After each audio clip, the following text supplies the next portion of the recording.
Friend, welcome in my channel study गुरु अनिल। और दोस्तों, मैं हूं अनिल पांडे। दोस्तों, आज हम बात करने वाले हैं जो यूपीएट का एग्ज़ाम आपका जो 2022 में आपका जो 23 तारीख को हुआ है, 23 जनवरी को। उसमें दोस्तों जो संस्कृत के प्रश्न आए हुए हैं, तो उसके जो प्रश्नों के कौन से उत्तर के सही हैं उसके बारे में हम बात करेंगे। दोस्तों, सॉल्व करते हैं। यहाँ से हमारा चालू होता है। दोस्तों, पहला आता है बाह्य प्रतिनिधियों की संख्या कितनी है। दोस्तों, इसका जो आंसर आपका होगा आंसर नंबर आपका तीसरा, अर्थात संस्कृत में जो बाह्य प्रतिनिधि संख्या कितनी व्याकरण में होती है दोस्तों, 11। इसी क्रम में दोस्तों आगे बढ़ते हैं। दूसरा आपका जो प्रश्न दे रखा है, मनोरथ उदाहरण किसका है। तो दोस्तों किसका है, विसर्ग संधि का। किसका है दोस्तों, ये विसर्ग संधि का। इसके बाद दोस्तों बात करते हैं नेक्स्ट क्वेश्चन की। नेक्स्ट क्वेश्चन जो आपका दोस्तों आता है वो आता है, दान के कर्म के द्वारा कर्ता को संतुष्ट करने वाला संप्रदान कारक का सूत्र कौन सा है दोस्तों। कौन सा है दोस्तों, कर्मणा यम अभिप्रैति सा संप्रदानम। इसका दोस्तों क्या होगा आपका, इसका दोस्तों आपका जो सही उत्तर होगा वो ऑप्शन नंबर क्या होगा आपका, ऑप्शन नंबर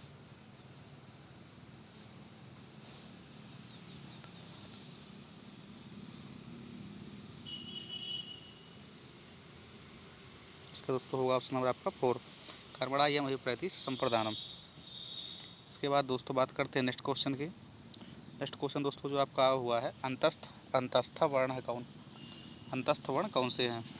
तो क्या दोस्तों, यणो अंतस्था। जो यण प्रत्याहार के अंतर्गत जो आते हैं उनकी अंतस्थ संख्या होती है।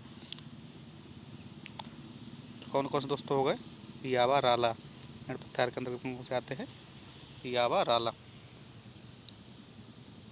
क्या दोस्तों बात करते हैं अगले क्वेश्चन की। यहाँ दे रखा, मुझे संस्कृत अच्छी लगती है। इसका संस्कृत अनुवाद क्या होगा दोस्तों, इसमें क्या होगा, मह्यम संस्कृतम रोचते। क्या मुझे संस्कृत अच्छी लगती है, इसका क्या होगा दोस्तों आपका, मह्यम संस्कृतम रोचते। ऑप्शन नंबर 3 आपका सही होगा।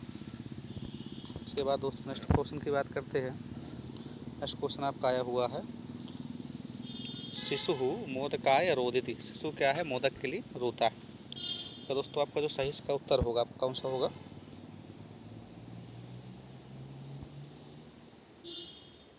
इसका दोस्तों जो होगा सही उत्तर इसका आपका होगा तादर्थे चतुर्थी वाच्य। अर्थात किसके लिए रोता है, मोदक के लिए रोता है। तादर्थ में होगा दोस्तों, तादर्थे चतुर्थी वाच्य, अर्थात चतुर्थी व्यक्ति होती है सूत्र से। के बाद दोस्तों बात करते हैं नेक्स्ट क्वेश्चन की। तो दोस्तों दे रखा है आपका कारक प्रकरण से, ये भी दोस्तों आपका है। उच्चई ही उदाहरण है। उच्चई किसका दोस्तों उदाहरण है, नियत लिंग का, इनमें से कोई नहीं, अलिंग का, अनियत लिंग का। दोस्तों इसका आपका जो होगा, इसका ऑप्शन नंबर आपका, इसका ऑप्शन नंबर आपका कौन सा ही होगा दोस्तों, ये तीसरा। अर्थात ये किसका उदाहरण दोस्तों, अलिंग का उदाहरण उच्चई। और दोस्तों बढ़ते हैं अगले प्रश्न की ओर। अगला प्रश्न जो आपका दोस्तों आया हुआ था, ऊष्म वर्णों का बोधक प्रत्याहार कौन सा।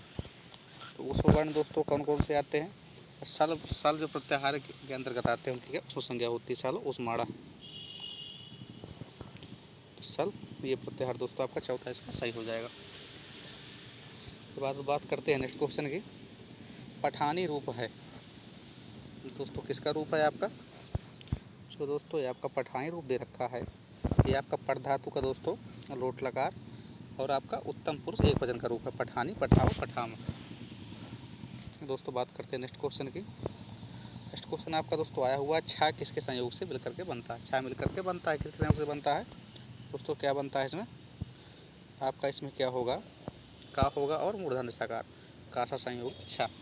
इसका क्या पहला इसका सही हो जाएगा। क्या दोस्तों बढ़ते हैं अगले प्रश्न की ओर। अगला प्रश्न दोस्तों है अट प्रत्याहार के वर्ण है। अट प्रत्याहार दोस्तों कहाँ से कहाँ तक बनता है, आयुड़ के आकार से लेकर के हाइवर्ड के टकार तक। तो यहाँ पर दोस्तों स्वर दे ही रखे हैं, भाषा दे रखा है यहाँ पर स्वर तथा हाइवर्ड, अर्थात हाइवर्ड का हा या वारा यहाँ तक दोस्तों ग्रहण हो जाता है। इसलिए इसका क्या होगा, ऑप्शन नंबर ए आपका सही हो जाएगा। इसका ऑप्शन नंबर ए सही हो जाएगा। तो दोस्तों बात करते हैं नेक्स्ट क्वेश्चन की।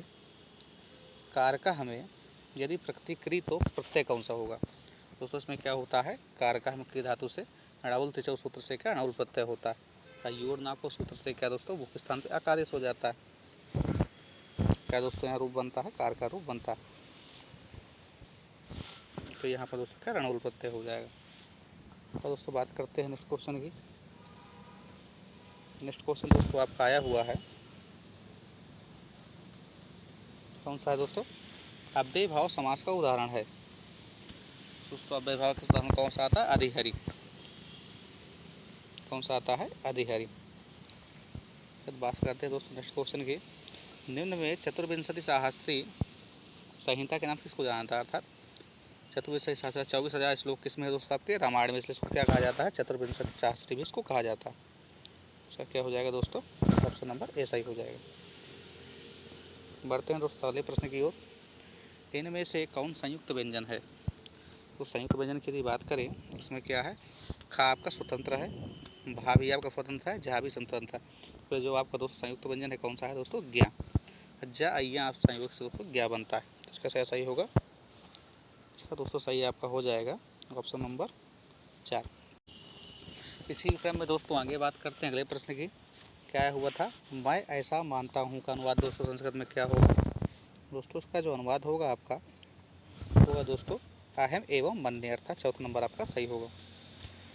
क्या दोस्तों बात करते हैं नेक्स्ट क्वेश्चन की। मैं बाजार जाता हूँ का संस्कृत में कर्मवाच्य करना। कर्मवाच्य में क्या होता है दोस्तों, कर्ता में आपका तृतीया हो जाती है और कर्म जो होगा आपका प्रथमा हो जाती है। जो क्रिया होती है वो कर्म के अनुसार होती है। तो यहाँ दोस्तों क्या होगा, मैं बाजार जाता हूँ, तो मया आपणम गम्यते। क्या होगा, मया आपणम गम्यते, ऑप्शन नंबर तीसरा, चौथा जो है आपका सही हो जाएगा। तो बात करते हैं अगले प्रश्न की। पच धातु का अक्ता प्रत्यय लगाकर रूप कौन सा बनता है दोस्तों। तो इसमें दोस्तों क्या होता है, आपका बनता है पक्वा, ऑप्शन नंबर 4 सही हो जाएगा। दोस्तों बात करते हैं पंचनवति संख्या है। पंचनवति संख्या दोस्तों जो है संस्कृत के लिए प्रयोग की जाती है। पंचनवति का दोस्तों मतलब होता है, पंच मतलब 5, नवति मतलब 90, अर्थात 95, अर्थात पंचनवति मतलब 95। तो आएगा अव्यय शब्द समूह है। इस पर दोस्तों जो आपके ऑप्शन दे रखे हैं इनमें लगभग सभी में अव्यय हुआ है, लेकिन एक में एक शब्द रूप दे रखा है। जैसे आपका इस पे साह और नमा है द्वितीय में, लेकिन ज्येष्ठा जो है अव्यय नहीं है। इसलिए दोस्तों क्या है, जो आपका सर्वत्र अधुना ऊपरी, इनमें क्या है, तीनों ही अव्यय दे रखे हैं, इसलिए इसका सही उत्तर हो जाएगा 80 का तीसरा नंबर सही हो जाएगा। दोस्तों बात करते हैं नेक्स्ट क्वेश्चन की। संस्कृत साहित्य में किस कवि की रचना को विद्युत अवबोधन कहा गया है। दोस्तों हमारे संस्कृत काव्य में क्या आता है दोस्तों, क्या कहा जाता है, नैषध विद्वत औषधम, अर्थात नैषध जो है विद्वानों की औषधि कही जाती है। तो इसका दोस्तों क्या है आपका, किसके लिए, नैषध श्रीहर्ष के लिखी हुई, इसलिए ये हो जाएगा इसका ऑप्शन नंबर दूसरा सही हो जाएगा। दोस्तों इस प्रकार आपका एक गद्य खंड आया हुआ था, तो गद्य आप लोग आराम से पढ़ लीजिएगा। इसके जो उत्तर सही है उस पर हम बात करते हैं। दोस्तों प्रारंभ होता है यहाँ पर, हाँ, शिव पद से अन्य अर्थ का। दोस्तों शिव पद का जो है अन्य अर्थ कौन सा होता है दोस्तों, जो इस पद्य में दोस्तों प्रयोग किया गया है उस पर आप पढ़ लीजिएगा आराम से। इसका क्या होगा दोस्तों, श्रृंगाला, श्रृंगाल के लिए इसका प्रयोग किया गया। गद्य खंडे कया प्रश्न पृच्छ्यते। दोस्तों यहाँ गद्य खंड में किसका प्रश्न पूछा जाता है, प्रश्न कौन पूछ रहा है दोस्तों, इसका हो जाएगा आपका ऑप्शन नंबर लक्ष्मी के द्वारा प्रश्न पूछा जा रहा है। दोस्तों आता है कयो संलाप सर्वेशा मंगलाय भवतु। किसका जो है आपका दोस्तों संलाप सबके लिए मंगलकारी हो, इसका दोस्तों होगा आपका लक्ष्मी पार्वती हो, लक्ष्मी और पार्वती का। दोस्तों बात करते हैं अगले प्रश्न की। इनमें से कौन प्रत्याहार नहीं। दोस्तों प्रत्याहार के अंतर्गत दोस्तों किसका स्थान नाम नहीं आता है, तो इस पर दोस्तों देखते हैं। अल प्रत्याहार तो प्रत्याहार है दोस्तों, रा प्रत्याहार भी आता है। इसके बाद दोस्तों हल प्रत्याहार तो है ही, तो जो प्रत्याहार दोस्तों नहीं है वो कौन सा है, ला। अल्लाह जो है प्रत्याहार नहीं। दोस्तों बात करते हैं 79 की संस्कृत नहीं है। दोस्तों इस प्रश्न में बहुत लोग का गलत हुआ है, क्योंकि नहीं है पूछा हुआ है दोस्तों, है ऐसा करके बहुत लोगों ने उत्तर इसका मारा हुआ है। जो उसका इसका उत्तर जो आपका होगा सही कौन सा होगा आपका, इसका जो उत्तर आपका सही होगा एक होना सप्तति, अर्थात एक नहीं 70, अर्थात क्या है 69 का हो जाएगा। अब किसका पूछा, 79 का पूछ रहा है, तो 79 मतलब क्या हो जाता है 9 सप्तति, अर्थात 9 सप्तति मतलब कितना 79 हो गया। एकोनाशीति अर्थात एक नहीं 80 अर्थात ये भी 89 हो जाएगा। उनाशीति है मतलब दोस्तों 79 मतलब ये भी हो जाता है इसका, इसलिए आपका क्या होगा, इसका जो ऑप्शन नंबर आपका होगा दोस्तों क्या है, एकोनसप्तति अर्थात दूसरा सही हो जाएगा। दिन भर में पाठ पढ़ डाला, इस वाक्य का अनुवाद क्या है दोस्तों, दिनेन पाठा पठिता। इसका दोस्तों क्या है, सही हो जाएगा, दिनेन पाठा पठिता। ये दोस्तों अधिकतर जो प्रश्न आए हुए हैं कारक और समास से ही आए हुए हैं, आप देख रहे हैं दोस्तों। उपकृष्णम में समास कौन सा है, तो दोस्तों क्या है इसका, अव्यय भाव समास है। कृष्ण से संयुक्त उपकृष्णम, क्या उप दोस्तों अव्यय लगा हुआ है, अव्यय में विभक्ति समास है दोस्तों। अव्यय में विभक्ति संयुक्त वृद्धि भाव प्रत्यर्थ भाव तय करके सूत्र है दोस्तों, क्या है अव्यय भाव इसमें समास। तो दोस्तों बात करते हैं 32 संख्या के लिए संस्कृत शब्द है, क्या है दोस्तों, 32 तो आपका सही होगा द्वात्रिंशत्, क्या होगा द्वात्रिंशत्, तीसरा आपका सही हो जाएगा।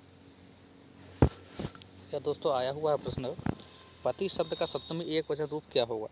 दोस्तों पति का जो सप्तमी जो दोस्तों दीर्घ इकारांत दीर्घ उकारांत होते हैं, तो उसमें क्या होता है, घी संज्ञा यदि होती है तो क्या होता है, वहाँ पर अच घे करके उकार को औकार हो जाता है, इकार को आई हो जाता है। लेकिन दोस्तों जो पति शब्द है इसकी घी संज्ञा नहीं होती है, खाली पति संज्ञा, क्योंकि पति समास है एवं पति क्या है समास में ही घी संज्ञा होती, तो इसकी दोस्तों घी संज्ञा नहीं हुई, इसलिए क्या एक औत करके सूत्र है, औत करके क्या हो दोस्तों, जो घी का इकार है उसको क्या हो अवकार आदेश होता है, होकर के पत्य रूप बनता है। इसका क्या होगा, इसका आपका तीसरा नंबर सही हो जाएगा, पत्य रूप बनेगा। दोस्तों ये था हमारा सीटेट का संस्कृत का जो सब्जेक्ट का जो आया हुआ था पेपर आपका 23 जनवरी को।